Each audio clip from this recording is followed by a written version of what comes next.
નમસ્કાર, તમે જોઈ રહ્યા છો મંતવ્ય ન્યૂઝ અને સીધા સંવાદ સાથે હું આપની સાથે મહેન્દ્ર.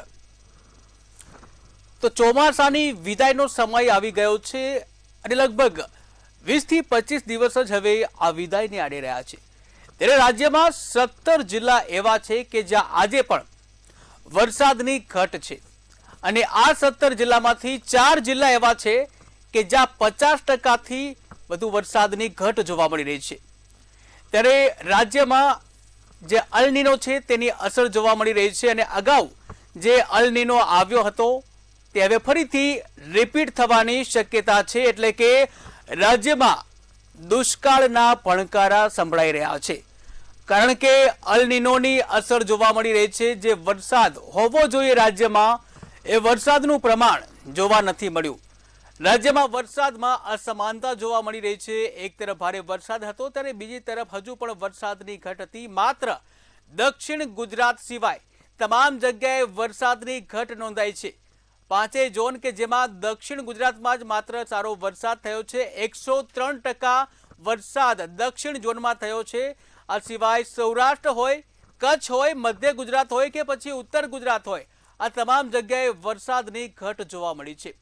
ત્યારે ખેડૂત પર પડતા પર પાટું જેવી સ્થિતિનું નિર્માણ થયું છે, કારણ કે મોંઘા બિયારણો ખરીદી અને ખેડૂતે પાક વાયો છે, પરંતુ જે વરસાદ થવો જોઈએ છે વરસાદ ન થતા જગતનો તાત કે જેની ચિંતામાં હવે વધારો થયો છે. બીજી બાજુ પશુપાલકો છે તેની ચિંતામાં પણ વધારો થયો છે, કારણ કે તેની હાલત પણ કફોડી બની છે. જે ઘાસચારો, પશુને જે ઘાસચારો જોઈએ છે તેનું નિર્માણ નથી થતું, તેનું ઉત્પાદન નથી થતું, કારણ કે ઓછો વરસાદ છે. ત્યારે ઘાસચારા પણ મોંઘા થઈ ગયા છે અને બીજી બાજુ પાક છે તેનો યોગ્ય હવે કહી શકાય કે વરસાદ નથી અને તેને લઈને પાક પણ હવે મુરઝાવા લાગ્યા છે. આ તમામ પરિસ્થિતિ છે, આ તમામ પરિસ્થિતિને લઈને જગતનો તાત આજે ચિંતામાં છે. ત્યારે રાજ્યમાં જે અલનીનો છે તેની અસર જોવા મળી છે અને આ અલનીનો છે એ વરસાદને અટકાવી રહ્યો છે અને જેના કારણે રાજ્યમાં વરસાદની અછત જોવા મળી છે. ત્યારે ફરી એકવાર ખાસ કરીને સૌરાષ્ટ્ર અને કચ્છમાં દુષ્કાળ જાહેર થાય તેવી પૂરી શક્યતા છે અને ત્યાંના લોકોની માંગ પણ છે કે સરકાર સૌરાષ્ટ્ર અને કચ્છને દુષ્કાળગ્રસ્ત જાહેર કરે અને રાહત પેકેજની જાહેરાત કરે. પરંતુ આ બધા વચ્ચે આજે પણ ખેડૂતની હાલત દયનીય જોવા મળી છે અને આજે આપણે આ જ મુદ્દે ચર્ચા કરવી છે અને ચર્ચા કરવા માટે આપણી સાથે જોડાઈ ગયા છે ખેડૂત નિલેશ અઘેરા અને ખેડૂત આગેવાન દોલાભાઈ ખાગડા. આપ બંનેનું મંતવ્ય ન્યૂઝમાં સ્વાગત છે. શરૂઆત કરીશ નિલેશભાઈ આપનાથી કે જે રીતે હવે ચોમાસાની વિદાય નજીક છે, માત્ર 20 થી 25 દિવસ જ હવે બાકી છે, ત્યારે રાજ્યમાં 17 જિલ્લા એવા છે કે જ્યાં વરસાદની ઘટ છે. આ તમામ પરિસ્થિતિ વચ્ચે ખેડૂતની વાસ્તવિક સ્થિતિ શું છે? અત્યારે પરિસ્થિતિમાં એવું છે કે કુવામાં પાણી થઈ ગયા છે અને બોરમાં પાણી છે, પરંતુ પાવરમાં લો વોલ્ટેજ આવે છે, ખેડૂત હેરાન થાય છે અને મગફળીમાં દર 7-8 દિવસે પાણીની જરૂર પડે તો સરકારશ્રીને એવું કહેવામાં આવે છે કે અમારે અહીંયા બાજુમાં એક સૌની યોજનાની પાઇપલાઇન નીકળી છે, જો ઈ પિયતમાં અમને સૌની યોજનાનું પાઇપલાઇનનું પાણી આપે તો અમારા વિસ્તારમાં સૌની યોજનાનું પાણીને કારણે ખેડૂત બચી શકે છે. પરંતુ અત્યારે એવું લાગતું નથી કે અત્યારે ખેડૂત હેરાન થાય છે. પાવરમાં પણ તકલીફ છે ઘણી. પછી તમને કહું, રાતને દી મહેનત કરતા કરતા જો ખેડૂતને જો કોઈ ઉત્પાદન ન થાય તો ખેડૂત કાયમીની માટે પાછળ ધકેલાતો જાય છે. ને અત્યારે ખેડૂતને એને 15 જૂન ઉપર લોન લીધી હોય, પાક ધિરાણ લીધું હોય, બિયારણ ખાતરના ખર્ચા કરી નાખ્યા હોય અને અત્યારે અડધા ઉપર તો ખેડૂતોએ ખર્ચો કરી નાખ્યો હોય. 1 વીઘે 5,000 નું તો ખાલી બિયારણ જ જોઈએ ને અત્યારે વરસાદની અછતને કારણે ખેડૂત બહુ હેરાન છે. અને સાતમ આઠમ જો તહેવાર આવે છે, વરસાદ નહીં થાય તો ખેડૂતો ઓછામાં ઓછો 4 થી 5 વર્ષ પાછો ધકેલાઈ જાય. તો સરકારશ્રીને એવું કહેવામાં આવે કે ગમે ત્યાંથી ખેડૂતોને પાણીની પુરવાર કરવામાં આવે અને જ્યાં દાખલા કે અમારે અહીંયા દ્વારકા છે, પોરબંદર છે, ત્યાં તો સાવ વરસાદ જ નથી. અમારા વિસ્તાર કેશોદ વિસ્તારમાં વરસાદ છે, પરંતુ પાવરની અછતને કારણે, પાવરના લો વોલ્ટેજને કારણે ખેડૂત અત્યારે ખૂબ હેરાન છે. અને તમને કહું, અમારે અહીંયા એક ડેમ આવેલો છે, એ ડેમમાં બાજુમાં 1/2 કિલોમીટર સૌની યોજનાનું પાઇપલાઇન નીકળે છે. જો એ અમારા ડેમમાં પાણી નાખી દેવામાં આવે, એ ડેમ અમારે હુડા વડલીનો ડેમ કહેવાય, તે અડધું ગામમાં પિયત પાકી જાય. અને એક રાતડાનો ડેમ આવેલો છે, તો ઈ ડેમમાં પાણી નાખવામાં આવે તો અમારા આ વિસ્તારોમાં ખેડૂતોને જે આ ખર્ચા કર્યા હોય તો એમાંથી ઈ છૂટી શકે એમ છે. તો સરકારને એવી વિનંતી કરવામાં આવે છે કે અમારા અજાબ ગામને અને એક અમારી બાજુમાં આવેલું રાજાવળ ગામ છે, તેમાં સૌની યોજનાનું પાણી નાખી અને ખેડૂતને બચાવવાની કોશિશ કરે. જો ખેડૂતો આ સમયમાં જીવતો હશે ને, તો ખેડૂત વાહે કરોડો માણસો જીવે છે.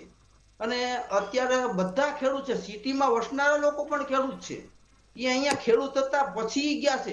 અમારા અત્યારે એવી પરિસ્થિતિ છે કે અમારે અત્યારે ખેતી છે, અમારા ગામમાં 25 વર્ષના યુવાનો હોય તે બધા ખેતીમાં કઈ ન થવાના કારણે બધા સિટીમાં વહી ગયા છે. 10,000 કોઈ 12,000 એવા પગારમાં વહી ગયા છે, કારણ કે ખેતી પોસાય જ નથી. બિયારણ મોંઘું, દવા મોંઘી, ખાતરના જ્યાં મારા સમયમાં હું જયારે ખેતી કરતો, આજથી 15 વર્ષ પહેલા 480 માં ડીએપી ની થેલી મળતી. અત્યારે એ થેલીના 1,500 રૂપિયા છે. પછી 20-20 ખાતર આવતું, તે 1,000 રૂપિયામાં મળતી, અટાણે 2,250. તો ભાવ એને ઈ અને ખાતર બિયારણ ભાવ વધતો જાય તો સરકારશ્રીને એવું કહેવામાં આવે છે કે તમે જે આ બિયારણ ખાતરના જે ભાવ વધે એમાં જરાક તમે કંટ્રોલ કરી અને ખેડૂતને સહાય કરી ને આગળ વધવાનું કરે, એવી હું સરકારશ્રીને અપેક્ષા કરું. અને અમારે અહીંયા એક ડેમ છે, એ ડેમમાં સૌની યોજનાનું પાણી નાખીને ખેડૂતને બચાવવાનું કરે. કારણ કે અત્યારે નર્મદા ડેમમાં ફૂલ પાણી છે, તો એ પાણી જો આની કોર આવે, સૌની યોજનાનું નાખે આ વિસ્તારોમાં, તો ખેડૂત બચી શકે એમ છે. બિલકુલ બિલકુલ. દોલાભાઈ, આપના પાસે આવીશ. દોલાભાઈ, જે રીતે રાજ્યમાં 17 જિલ્લા એવા છે કે જેમાં વરસાદની ઘટ છે, ત્યારે આપ શું માનો છો, આ કુદરતી આફત છે કે પછી સરકારની નિષ્ફળતા? ઘટ છે એમાં સરકારને આપણે દોષ ના આપી શકીએ, કારણ કે અલ્નીનોના લીધે પેસિફિકનું જે ટેમ્પરેચર 2.5 ડિગ્રીથી વધારે જે થયો છે, જેના લીધે વરસાદમાં ક્યાંક એ ડાફાસૂપ બધું થયો છે બ્રહ્માંડની અંદર. એમાં સરકારને એ દોષ ના આપી શકાય, પરંતુ હા, સરકાર જો ધારે તો હજી વરસાદ એને વરાવી શકે છે. સરકાર જોડે 4 ઓપ્શનમાંથી એક ઓપ્શન એવો છે કે જે કૃત્રિમ વરસાદ પણ વરસાવી શકે છે. પણ એનું એ કૃત્રિમ વરસાદ વરસાવવા માટે નિષ્ણાતોના આધારે જો જોઈએ તો 4 પ્રકારનો એના વાદળો, એનો ભેજ, એના પવનની સ્પીડ, એ બધું જ જોઈ અને આપણે કરી શકાય છે. પણ એ સરકાર, એ વિચારવાનું સરકારને છે. પરંતુ જે આપણે જે વાત કરી છે કે દેવભૂમિ દ્વારકા હોય, પોરબંદર હોય, બરાબર, જામનગર હોય, આ તમામ વિસ્તારોની અંદર, સાથે સાથે કચ્છ હોય ને આ બાજુ વાવ-થરાદની અંદર, એટલે કે લગભગ આ પૂરા પટ્ટાની અંદર વરસાદની ઘટ, આમ તો લગભગ પૂરા ગુજરાતની અંદર ઘટશે. એટલે એવું કઈ એક વિસ્તારને આપણે ટાળી ના શકીએ. ગુજરાતના અમુક અંશ સિવાય બધી જગ્યાએ વરસાદની ઘટ છે. અને આ ઘટ એવી છે કે આ લગભગ અત્યારે તો કદી માન લો કે આ જે ઘાસ છે આ રૂઝાવાના નથી. કારણ કે હું તમને સીધી વાત કરી દઉં કે ઉત્તર ગુજરાતની અંદર સૌથી વધારે ખેતીની સાથે સાથે પશુપાલન છે. જેમાં વાવ-થરાદ, બનાસકાંઠા જિલ્લો હોય, મહેસાણા જિલ્લો હોય, ત્યાં પશુપાલનની અંદર સૂકા ઘાસચારાની સૌથી વધારે તાતી જરૂરિયાત હોય છે. કારણ કે પશુઓ બાંધેલા હોય છે એને ખવડાવવા માટે આખા વર્ષનું આ ચોમાસા દરમિયાન ઉત્પન્ન થતું હોય છે. હવે ચોમાસાની અંદર લીલો ઘાસચારો મળી રહે તો બાકીનો જે છે એ ઉનાળાની અંદર અને શિયાળાની અંદર આપણે સૂકો ઘાસચારો યુઝ કરી શકીએ. પરંતુ ચોમાસાની અંદર જ વરસાદના ઘટને લીધે ક્યાંક રાજસ્થાન હોય છે, ક્યાંક આ દ્વારકા જિલ્લા બાજુ જે મગફળીનો જે છે એ ઉત્પાદન નહીં થાય તો એ જ્યાં સુધી માલ આવતો તો એ માલ બંધ થઈ જશે. અને આની અસર શિયાળાની અંદર, એટલે દિવાળી પછી સૌથી ભયંકર પરિસ્થિતિ સર્જાશે. હું આપના માધ્યમથી સરકારને ચેતવણી કરું છું કે ઘાસચારાની વ્યવસ્થા ગમે ત્યાંથી કરી રાખે, નહીતર આ વરસાદની પરિસ્થિતિ છતાં એના પછી દિવાળી પછી જે જાન્યુઆરીની અંદર આવશે ઉત્તરાયણ ઉપર, એ પરિસ્થિતિ બહુ ભયંકર હશે. સરકાર કદાચ એને પહોંચી પણ નહીં વળે. તો સાથે સાથે બીજા જિલ્લાઓ જે છે, 17 જિલ્લા, માન લો કે અડધા ગુજરાત કરતા વધારે ઘટ છે. એટલે આખા ગુજરાતની અંદર એને ઘટ જ કહેવાય છે. ક્યાંક વરસાદ થયો છે, ક્યાંક નથી થયું. અને જો 65 દિવસ વીતી ગયા છે અને 25 દિવસ, 20 થી 25 દિવસ બાકી રહ્યા છે.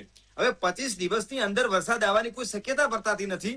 ક્યાંક ઝાપટાઓની વાત છે, પણ છેલ્લે 1-2 આગાહી હતી તો એ બી આપણે જોયું કે આ તારીખે 22 તારીખે વરસાદના ઝાપટા છે, પરંતુ એમાંનું કશું થયું નથી. કારણ કે અલ્નીનોની અસર, જ્યાં વરસાદની શક્યતા છે એને ગમે તે કરી અને એ અલ્નીનો એટલી બધી ઇફેક્ટ ઉભી કરે છે કે ત્યાં વરસાદ થવાનો હોવા છતાં વરસાદ થતો નથી. તો આવી બી આગામી શક્યતાઓ નથી આપણે કહી શકાય. 4 તારીખ સુધીમાં જે આગાહીકારો આગાહી કરી છે એમાં આપણને પણ એ ભરોસો ના બેસી શકે 100% વરસાદ થશે. પરંતુ આ તમામ પરિસ્થિતિને ધ્યાને રાખીને 20 દિવસ પછી જે વરસાદ થશે એ વરસાદ સિઝનનો વરસાદ નહીં કહેવાય, ચોમાસાનો વરસાદ નહીં કહેવાય, માવઠો કહેવાશે. કારણ કે અહીંયા ઉત્તર ગુજરાતની અંદર અને બીજી જગ્યાએ ક્યાંક માંડવી નીકળવા મળશે, ક્યાંક જે બાજરીનો જે સૂકો જે કટિંગ થવા મળશે. એટલે જે બી વરસાદ પાછોતરો વરસાદ થશે એ માવઠાની અંદર આવશે ને એ ખેડૂતોને સૌથી વધારે બગાડ કરતો જશે. તો એ નુકસાન કરતા હશે, ફાયદા કરતા ક્યારેય નહીં હોય પાછળનો વરસાદ 25 દિવસ પછી જે આવશે. એટલે તમામ પરિસ્થિતિને જોઈને આપણા માધ્યમથી સરકારને કહેવા માંગુ છું, ખેડૂત આગેવાન તરીકે તમામ ગુજરાતના ખેડૂતો વતી, કે આ પરિસ્થિતિ જેવી છેલ્લા અમે 10 વર્ષથી ખેડૂતો ક્યારે પરિસ્થિતિ નથી જોઈ. તો આ પરિસ્થિતિમાં એસડીઆરએફ સહાય પેકેજ અથવા તમે દુષ્કાળગ્રસ્ત એને જાહેર કરી અને પેકેજ આપવાની જગ્યાએ જો ખેડૂતોનું દેવું માફ કરવામાં આવે તો જ ખેડૂતોનો ઉદ્ધાર થશે. બાકી તમે કોઈ સહાય આપશો, દુષ્કાળગ્રસ્ત જાહેર કદાચ કરી પણ નાખશો તો એના પેકેજથી ખેડૂતોને એ મલમના પૈસા મળશે, પરંતુ એનો ખર્ચો ક્યારે વળવાનો નથી. એટલે સરકારને આપણા માધ્યમથી વિનંતી કે જો શક્ય હોય તો આ વખતે એનાથી સવિશેષ તમારી જોડે પેલો બીજું નહીં હોય, દેવું માફ કરી દેવું જોઈએ. જી બિલકુલ. અને દોલાભાઈ, ખાસ કરીને જે આપણે જો કચ્છની વાત કરીએ તો 1987માં પણ અલ નીનોની અસર જોવા મળી હતી અને છેલ્લા 46 વર્ષમાં 10 વખત અલ નીનો આવ્યો છે અને જેમાં 6 વખત કચ્છમાં અલ નીનોની ભારે અસર થઈ છે. શું ફરી એ રિપીટેશન થશે? શું આ પ્રકારની જ્યારે ઘટના વારંવાર બનતી હોય છે ત્યારે એનું આગતરું પ્લાનિંગ પણ કરવું જોઈએ? આ અલ નીનો જે હતું એ અત્યારે સુપર અલ નીનોમાં કદાચ બનવા જઈ રહ્યું છે. કારણ કે મેં લગભગ 15-20 દિવસ પહેલા નિષ્ણાતોને મેં જ્યાં વાંચ્યું હતું એની તપાસ કરી હતી તો લગભગ 2 ડિગ્રી જેવું ટેમ્પરેચર પેસિફિક ની અંદર થયું હતું, વધ્યું હતું. પરંતુ અત્યારે 2.5 ડિગ્રી ઉપર થઈ ગયું, એટલે સુપર અલ નીનોમાં પ્રવેશ કરી ચુક્યો છે. અને સુપર અલ નીનો ની અંદર પ્રવેશ થાય તો સમજવાનું કે એની ભયંકર આ તો સુપર અલ નીનો બની ગયો ને તો આ વખત તો ખરું પણ આવતા ચોમાસાની અંદર એની ભયંકર પરિસ્થિતિ સર્જાવાની છે. તો સરકારે અત્યારથી જેનો અમે લગભગ 1.5-2 વર્ષ પહેલા અમે કામ ચાલુ છે, અમે જે બી વરસાદ થયું છે એનો ખેતરનું પાણી અમે કુવા દ્વારા અને બોર જે ફાજલ બોર છે એના દ્વારા અમે ભૂગર્ભની અંદર ઉતારીએ છીએ. તો સરકારે એના માટે આગોતરું પ્લાનિંગ કરી અને જે નદીઓ છે એની અંદર નાના ચેકડેમ બનાવવામાં આવે જેનાથી પાણી અટકાય અને એ પાણી ભૂગર્ભની અંદર ઉતરે. કુવા રિચાર્જ છે, બોર રિચાર્જ છે, એના ઉપર પ્રાધાન્ય આપવું પડે. અને બાકીના જે છે ક્યાંક ને ક્યાંક જે અલગ અલગ વિસ્તારોની અંદર આપણો જે અહીંયા ભૌગોલિક પરિસ્થિતિ એ પ્રમાણે ક્યાંક ખેત તલાવડીઓ બનાવવાની જરૂર પડે તો પણ એને મને સરકારે છૂટ આપી દેવી જોઈએ અને એના ઉપર સૌથી વધારે ફોકસ કરે. કારણ કે જો પાણી એક ખેતી માટે નથી પણ પાણીથી ખેતી તો આવશ્યકતા છે જ, પરંતુ શહેરની અંદર પણ પીવા માટે પાણી તાતી જરૂરિયાત હોય છે. પાણી સિવાય સૃષ્ટિ ઉપર હલનચલન મનુષ્ય, પશુ, પક્ષી કે વનસ્પતિ ક્યારે શક્ય નથી. તો પાણી ખરેખર પ્રાણ કહેવાય છે અને પ્રાણને બચાવવા માટે સરકારે અત્યારથી જ એનું આગોતરું પ્લાનિંગ કરશે તો સારું છે. નહીતર નળ છે જલની યોજના જેવી હાલત થશે. બધી જગ્યાએ છે કે નળ છે પણ કશું હોતું નથી. જો આવી રીતે સરકાર બેદરકારી રાખી તો આવનારા પરિસ્થિતિની અંદર કદાચ એ લાશો તમને જોવા મળશે તો મને નવાઈ નહીં લાગે પાણી વગર. બિલકુલ. નિલેશભાઈ, આપના પાસે આવીશ. નિલેશભાઈ, જે રીતે વરસાદની ખેંચ છે અને હવે છેલ્લા દિવસો છે, છેલ્લા 20 થી 25 દિવસ જ છે, અને જો વરસાદની ઘટ સર્જાશે તો એક ખેડૂત તરીકે આગામી આગોતરા પ્લાનિંગ શું છે? હું સરકારને એક સવાલ પૂછું છું ને એને એક ન્યૂઝ પહોંચાડવા માંગુ છું કે અમારા આ વિસ્તારમાં વરસાદની ઘટ છે, વરસાદ સારો જ થયો હતો, અત્યારે વરસાદની ઘટ છે પણ અમારે આ વિસ્તારમાં સૌની યોજનાનું પાણીની પાઇપલાઇન નાખેલ છે. જો એ પાઇપલાઇન મારફત દ્વારા અમારા ડેમમાં પાણી નાખવામાં આવે તો ખેડૂતોએ જે ખર્ચા પૂરતા થઈ જાય છે હાવ માયરો થાય એમ નથી ખેડૂત. એટલે સરકારશ્રીને એવું પહોંચાડવા માંગુ છું કે અમારે અહીંયા નાના ડેમ છે અને એ ડેમની બાજુમાં સૌની યોજનાના પાઇપલાઇન નીકળેલ છે. જો એ ડેમમાં પાણી નાખવામાં આવે તો અમારે અહીંયા ખેડૂતો થોડો ઘણો બચી શકે. નકર આ ખેડૂતો જો કાંઈ નહીં વરસાદ થાય તો ખેડૂત બચે એમ નથી. ખેડૂત કોઈ પણ માગવું નથી પણ અત્યારે ખેડૂત મજબૂર છે. એનું કારણ છે કે અત્યારે અમારા ગામડામાં એવી પરિસ્થિતિ ઊભી થઈ ગઈ છે કે અત્યારે અમારા ગામમાં 25 વર્ષ વયના યુવાનો ગોતવાય તો જડે એમ નથી. કારણ કે ખેતી ખર્ચાળ થઈ ગઈ છે, ભાવતાલ મળતા નથી અને વરસાદની અવા વર્ષો થાય, 1 વર્ષ થાય ને એટલે ખેડૂત 5 વર્ષ પાછો ચાલ્યો જાય છે. બરાબર છે. એટલે હવે તો અમારા હાથમાં અહીંયા એક પાણી મગફળી પીએમ છે, સોયાબીન મગફળી, પછી પાણીની હાવ અછત ઊભી થઈ જાય એમ છે. એટલે જે ખર્ચો થયો કાંઈ પશુનો ચારોય નથી થાય એમ એવી પરિસ્થિતિ સર્જાઈ જાય એમ છે. અત્યારે ખેડૂતને જે સાતમ જેવો તહેવાર આવે છે નિમાણો થઈને બેઠો છે કે જો વરસાદ નહીં થાય તો શું કરશું એમ. અત્યારે ખેડૂતને એના જે રૂપિયા પાત્રા છે, ધિરાણ ઉપાડે છે, દીકરી દીકરાઓને પરણાવવા છે, એના બધે ખર્ચા આવીને ઉભા રહીએ તો વરસાદ ના થાય તો ખેડૂતોની બહુ ગંભીર પરિસ્થિતિ ઊભી થાય છે. અને પીવાના પાણીના પણ તમને કોઈ ફાફા મારવો પડે એવી પરિસ્થિતિ ઊભી થઈ જાય. પરંતુ સરકારશ્રીને એવું કહું છું કે તમે તો ક્યાંક જ્યાં પાઇપલાઇનનું નીકળી છે સૌની યોજનાનું એનો તમે લાભ દઈ અને ખેડૂતોને તમે આગળ લેવાનો પ્રયત્ન કરો. અને ખેડૂત અત્યારે ખૂબ મૂંઝાઈ ગયો. હું પોતે જ ખેડૂત છું અને જે તે સમયે અમારા બાજુમાં સૌની યોજનાની પાઇપલાઇન નીકળી ત્યારે મારા વાઇફ તાલુકા પંચાયતના સભ્ય હતા. એ બાબત અમે રજૂઆત કરી છે કે અમારા ડેમમાં તમે પાણી નાખો તો ખેડૂતને કોઈ દી પાણીની જરૂર ના પડે, કારણ કે વરસાદ થઈ જાય એટલે એ બધું આવે છે. પણ તો અત્યારે પરિસ્થિતિ બહુ ગંભીર છે. આ તહેવાર આવે છે, તહેવારમાં ખેડૂત હાવ મૂંઝાઈ ગયો છે, પરિસ્થિતિ ખરાબ છે. નીંદર ન આવે એવી પરિસ્થિતિ છે. અત્યારે વરસાદ ન આવે કારણ કે અત્યારે કેવડા ખર્ચા કરી નાખ્યા, કેવડા ધિરાણ લીધા, અત્યારે બધું મોંઘું છે. તમે ખેડૂતના અટાણે મોઢા જોવો તો તમને એમ લાગે કે હાવ નિમાણા થઈ ગયા છે. તો ખેડૂત કોઈ પણ માગવું નથી પણ પરાયણે માગવું પડે એમ છે.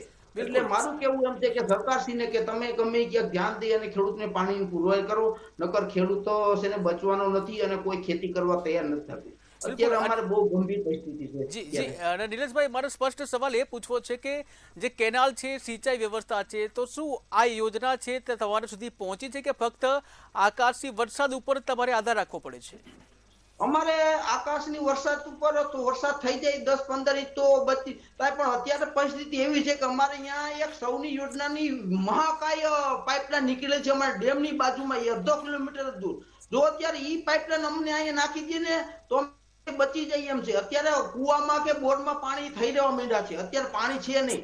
વરસાદ 20-22 ઇંચ થયો, અમારા તળમાં અત્યારે પાણી છે નહીં. બધા અવડા કરી કલાક 2 કલાક કોઈ ફુવારે કોઈ ઓમ કરીને પાય છે. પણ અત્યારે પરિસ્થિતિ બહુ ગંભીર છે પાણી બાબત. અને માંડવી સુકાવા માંડી છે અત્યારે અમારે. હવે પાણી ના મળે આ 4-5 દિનમાં વરસાદ ન થાય એટલે ખેડૂતો હાવ તમને કોઈ આત્મહત્યા ઉપર પૂગી જાય એવી પરિસ્થિતિ ઊભી થાય એમ છે અત્યારે. ને અમારું ગામ તો બહુ મોટું ગામ છે. અમારા વિસ્તારમાં વરસાદ પણ છે પણ આ વરસાદ અમારા તળમાં પાણી સંગ્રહ થતો નથી. એટલે અમારે આ બાબત અત્યારે ગંભીર પરિસ્થિતિ છે. વરસાદ ન થાય તો ખેડૂતો તમને કોઈ આત્મહત્યાના કેસ જે આ સમય કે છે એ કેસ વધતા જાય છે. કારણ કે ખર્ચાળ ખેતી થઈ ગઈ, ભાવ નથી. આ તકલીફ છે અત્યારે સાહેબ. બિલકુલ બિલકુલ. દોલાભાઈ, આપના પાસે આવીશ. દોલાભાઈ, જે રીતે સરકાર જે દાવા કરતી હોય છે કે જે પાણીનું વ્યવસ્થાપન કરવામાં આવે છે અને સિંચાઈનું પણ વ્યવસ્થા કરવામાં આવે છે, પરંતુ ગ્રાઉન્ડ રિયાલિટી છે એ કંઈક અલગ હોય છે. હા, એમાં જુઓ, જે આમાં એના માટે એક સરસ ઉદાહરણ એવું થાય છે કે તમારા ઘરે એક ગાડી પડી હોય, એને કદાચ પંચર થઈ ગયું હોય, કાં તો ના થયું, તમે નવી ગાડી લેવાની વાત કરતા હો છો. સરકારે નવા સરોવર, આજે જે અમિતભાઈ શાહે પેલું કર્યું છે સરોવરનું ઉદ્ઘાટન, પરંતુ નવી પાઇપલાઇનો, નવા જે પાણીના સ્તર માટે જે યોજનાઓ ઘાટે છે એના કરતા સુજલામ સુફલામ એ સરકારના પૈસે બનેલી છે ને પાણી આપવા માટે બની છે. એની અંદર પાણી છોડવામાં શું તકલીફ થાય છે? એટલે પેલો તમે પાણી છોડવું જોઈએ. બિલકુલ. પાઇપલાઇનો લાખી છે. મારા ગામમાંથી પાઇપલાઇન થરાદથી સીપુ જળાશય યોજના 2500 કરોડ રૂપિયાની અંદર બનેલી છે.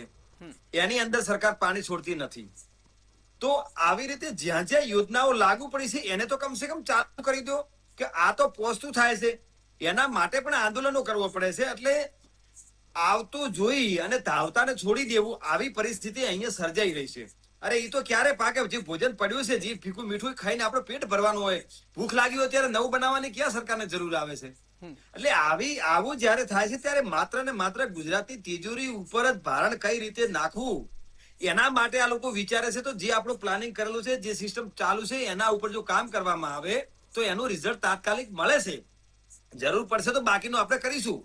સરકારે પહેલા તો સુજલામ સુફલામ કેનાલ આ પાણીના સ્તર માટે ચાલુ રાખવી જોઈએ જરૂરિયાત મુજબ. બીજા નંબરની પાઇપલાઇન નાખેલી છે તે પાઇપલાઇન કન્ટિન્યુ ચાલુ રાખવી જોઈએ તળાવ ભરવા માટે જે છે એના લીધે. ત્રીજા નંબરની અંદર કુવા અને બોર રિચાર્જ મારફતે જે બી જે ભૌગોલિક પરિસ્થિતિ છે એની અંદર કઈ રીતે થઈ શકે એના પ્રમાણે સરકારે વ્યવસ્થિત રીતે જમીન સ્તરે કામ કરવાનું. માત્ર ને માત્ર પેકેજો જાહેર કરીને ફોટા પડાવવા માટેનું નહીં, જમીન સ્તરે કામ થાય એના માટેની વાત કરવી જોઈએ સરકારે. અને આ તમામ જગ્યાએ થશે તો આવનારી પરિસ્થિતિ આપણા કાબુમાં રહેશે. બાકી સુપર અલ્નિનોના લીધે પાણીની ખેંચ એ તમામને નુકસાન કરતા થશે. ચાહે શહેર હોય તોય, ગામડું હોય તો, ખેતી હોય તો, વેપાર હોય તો, કે અન્ય કોઈ ચીજ. એ તમામને અસર કરશે.